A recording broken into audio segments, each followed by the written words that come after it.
Économique du jour, c'est avec vous Lynn Rifaille, bonjour. Bonjour Raphaël. Et gros plan d'abord sur le développement fulgurant de l'intelligence artificielle. C'est aujourd'hui qu'a lieu au Royaume-Uni le premier sommet mondial consacré au risque de cette technologie. Alors d'abord, c'est quoi au juste l'intelligence artificielle? Quels sont les espoirs et puis aussi, il faut bien le dire, les inquiétudes qu'elle suscite? C'est vrai, il y a des inquiétudes, des espoirs, on va en parler. Revenons d'abord à cette définition, celle donnée par le Parlement européen par exemple, pour qui l'intelligence artificielle représente tout outil utilisé par une machine pour reproduire des comportements liés aux humains comme le raisonnement et la créativité.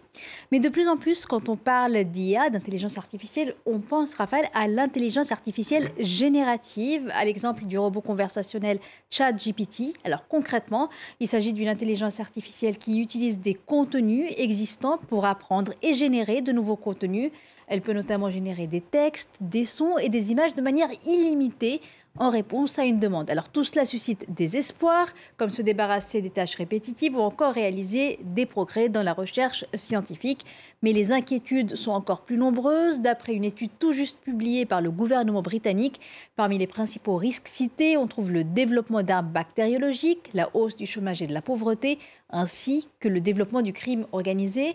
Des inquiétudes partagées par les États-Unis, comme l'a mentionné la vice-présidente Kamala Harris en déplacement au Royaume-Uni pour participer justement à ce premier sommet mondial sur les risques de l'IA. On l'écoute.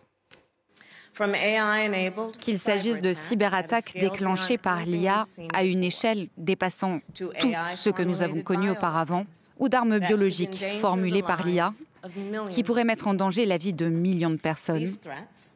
Ces menaces sont souvent qualifiées de menaces existentielles, car bien entendu, elles pourraient mettre en péril l'existence même de l'humanité. Il ne fait aucun doute que ces menaces sont profondes et qu'elles exigent une action mondiale.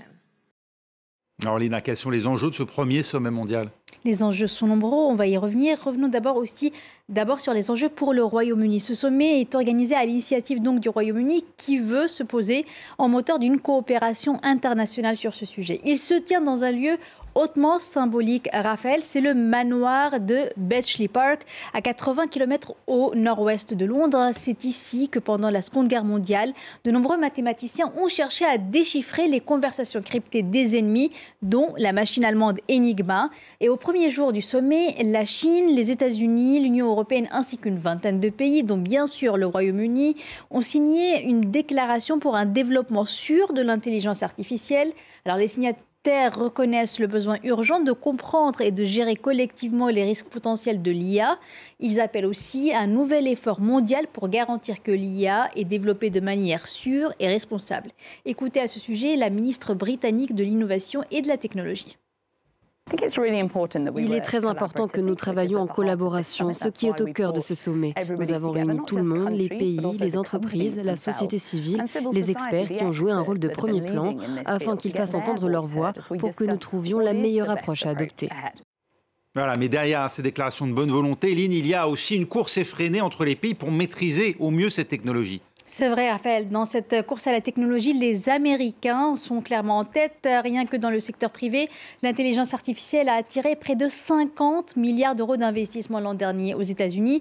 C'est 5 fois plus que la Chine et 10 fois plus que l'Union européenne, d'après les chiffres donnés par le ministre français de l'économie, Bruno Le Maire. Alors, comment endiguer les risques liés à l'IA sans freiner les investissements privés? C'est le dilemme auquel sont aujourd'hui confrontés les États.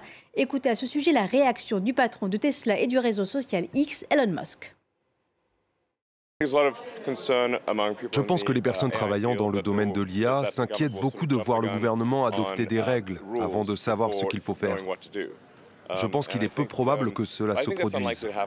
C'est ce que nous visons vraiment ici, c'est d'établir un cadre de contrôle de sorte qu'il y ait au moins un arbitre indépendant qui puisse observer ce que font les principales entreprises d'IA et au moins tirer la sonnette d'alarme s'il y a des inquiétudes à ce sujet.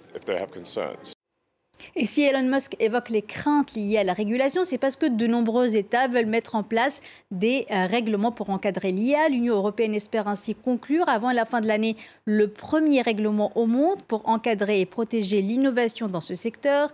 Et aux États-Unis, Joe Biden a dévoilé lundi un ensemble de règles et principes pour montrer la voie dans la régulation de l'IA, des initiatives individuelles qui ne doivent pas empêcher la coopération entre pays. 2 autres sommets sur les risques de l'IA sont déjà prévus.